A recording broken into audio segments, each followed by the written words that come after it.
Can you think of anything that happened in your life that at the time it happened, you thought this is terrible? But you can now look back upon it and say, gee, that was actually pretty good. So if something happened to you in the past that at the time it happened, you thought was terrible, but you can now look back and say it was actually pretty good, why are you in a hurry to label anything that happens now bad? Is there any possible way in which in X years it could turn out to be pretty good? Just pausing to consider that question will take you to a different emotional domain. And if you then take the next step and say, is there anything I can do to make that happen? You move into a realm of possibility, and courses of action will open up to you that you never would have considered before. We, from a very young age, have been taught to set goals. And our parents, teachers, coaches, all told us, set a goal for yourself and then come up with a plan of action to achieve your goal. All of the companies I work with have goals. In fact, most of the companies I work with no longer have goals. They have stretch goals. So we tend to live our lives in the following fashion. I set a goal for myself, I succeeded, life's a blast. I set a goal for myself, I failed, life sucks. We live in a sinusoidal curve oscillating between elation and despair, and we spend altogether too much time at the despair end of the spectrum. It's a terrible way to live. There is an alternative, and the alternative is the following. Forget about the goal. Goals are important, but they are only important because they set direction. Once the direction has been set, forget about the goals. Don't even think about them. Instead, pour all of your emotional energy into what do I have to accomplish? What do I have to do in order to achieve my goal? And pour your emotional energy into that. When you do that, two things happen. You actually start enjoying the journey. The journey is the only thing we have. The destination is a mirage. You get there and then you're off someplace else. People want to climb Mount Everest. How much time do you spend on top of Mount Everest?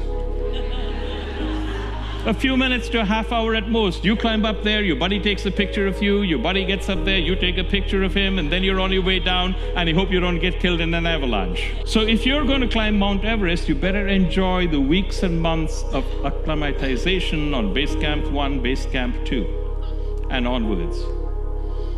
The journey is the only thing you have, and when you invest in the process, not the outcome, you enjoy the journey.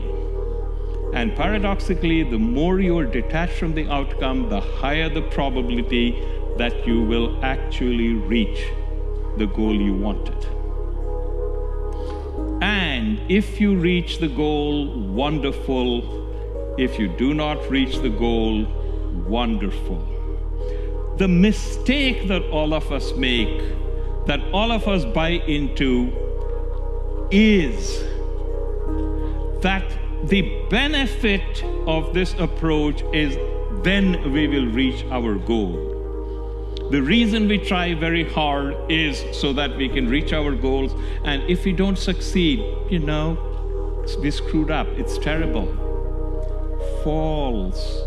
Remember what I said earlier, you do not have control over the outcome. You never had control, you never will have control. The benefit of this approach is the advantage for you, the benefit you get is the growth that happens when you try your best to achieve the goal that you set for yourself. Whether or not you reach it really doesn't matter. You have already benefited from the growth that occurs in you as you go. That is what we miss out. It's not about achieving the goal. It's about how you develop as a person and grow as you try your level best. And you do that by investing in the process, not the outcome. Einstein said the most important decision you'll ever make is the universe friendly? Most of us believe that the universe is indifferent to us. It doesn't know we exist and couldn't care less. Some of the times it seems to be working for us. Some of the times it seems to be working against us. Some of the times it's actively working against us. So if we are driving and we're late for an appointment, it will arrange for a traffic jam and for our air conditioning to break down. But what if that wasn't true? What if the universe was actually benevolent? What if it not only knew you existed, but was well disposed towards you? Now, friends don't shaft friends, do they? No. So if it was a benevolent universe, it actively gives you exactly what you need for your growth. It may not be what you want, but it is exactly what you need. Just as if you're a small child, what you want is a tub of ice cream, and what your parents give you are fruits and vegetables. You don't want fruits and vegetables, you want ice cream. And it's only when you have a much greater maturity and understanding that you can say, thank God I got fruits and vegetables and not ice cream. What if the universe was like that? It gives you stuff, it's not what you wanted. You want to get promoted, you get a pink slip. But maybe what if this was exactly what you needed at this stage? Regardless of whether or not the universe is benevolent, if you believed the universe was benevolent, your life would improve dramatically. Now, just because you recognize that a model is intellectually superior doesn't necessarily mean that you can adopt it, but you can work towards it. And one of the quickest ways to find out if the universe is benevolent or not is look for evidence that it is. And the more you look, the more you will find. And eventually you will come to the point where you will tip over. And you will believe the universe is benevolent. And when you do that, you'll be living in a completely different emotional domain. So there was a young man who was growing up to take his place among the adults of the tribe. And the final rite of passage was a conversation with the medicine man. And the medicine man told him, here is this dog, loving, trustworthy, kind, intelligent. And here is this wolf, malevolent, vicious, cruel, ready to strike at anything. And the dog and the wolf are fighting. And the dog and the wolf are both inside you. And the brave asks, which one will win? And the medicine man says, whichever one you feed. Now think about that. This has a powerful lesson for us.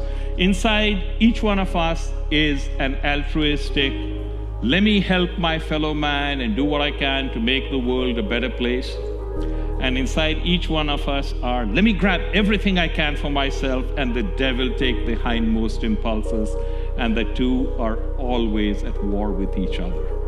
It is your job to selectively identify and feed the dog in you. Don't make the mistake of thinking you're only going to feed the dog. That ain't going to happen.